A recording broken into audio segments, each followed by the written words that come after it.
As we gather this day, we move with an openness of spirit to listen to the words of both Peter. I think is one of the movements of our invitation today to be people of hope, a hopeful people. It's a wonderful giftedness of journey in life that is necessary for us to live a good life, to be of a hopeful spirit.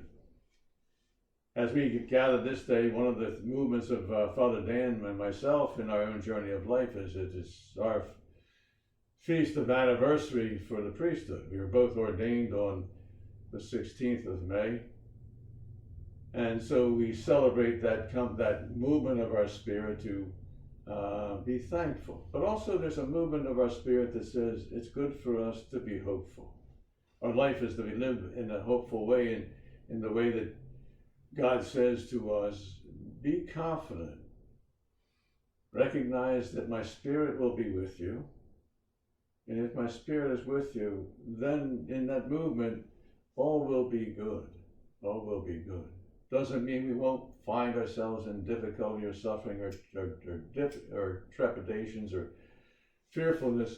It just means that our spirit, if it is connected with God's spirit, has a way of having this optimism about life because of God's spirit being with us, and that we be a hopeful people. Now, Jesus says a very important facet about this movement, about his promise to his apostles and disciples. He says that I'm going to send the Holy Spirit, the Advocate, to be with you. And that is a really important facet. In our own journey of life, we need to be aware of that attentiveness, that God's Spirit is with us. Even for the apostles and disciples after the death of Jesus, they did what we are doing now. They sequestered into the upper room for 40 days and 40 nights until 50, actually, till Pentecost came. In that movement of journey, they had this sense of recognizing that somehow they were to call upon and be attentive to the Spirit of God to be with them. But something else happened in that journey. Not only was God's Spirit with them, as Jesus says, it will be in you. It will be in you. And so all of a sudden at Pentecost, we'll see the apostles with that Spirit within them to go out and proclaim the goodness of the kingdom.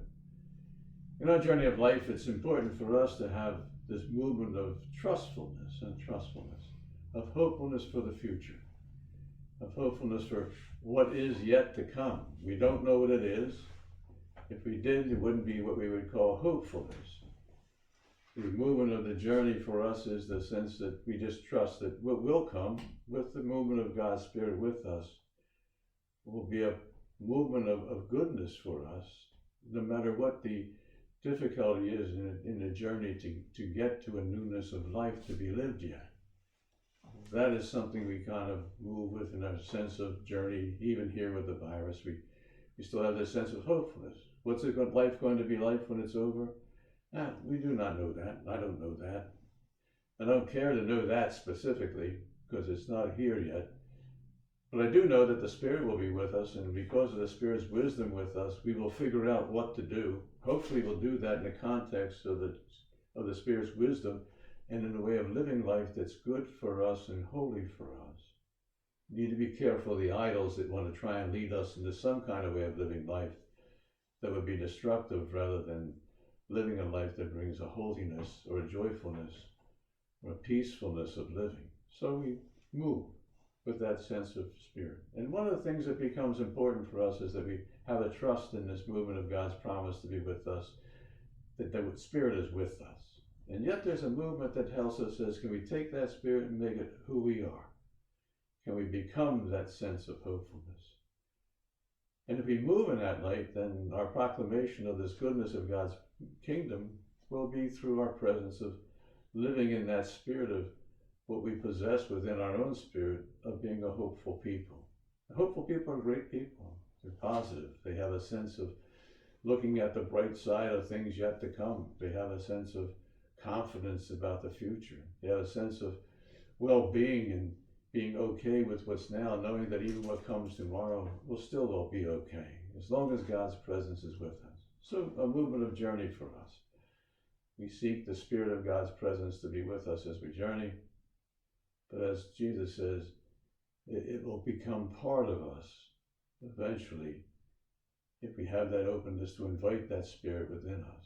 And when it becomes one with us, then we become hope for other people, not by our words, but by the spirit that is engendered within us that radiates this movement of a hopeful spirit, to trust that the fact that whatever comes in the future will be good for us, as long as God's presence is with us. We'll be able to transform the unholy, make that holy. We'll be able to rejoice and celebrate the goodness of the blessings that are part of life's journey.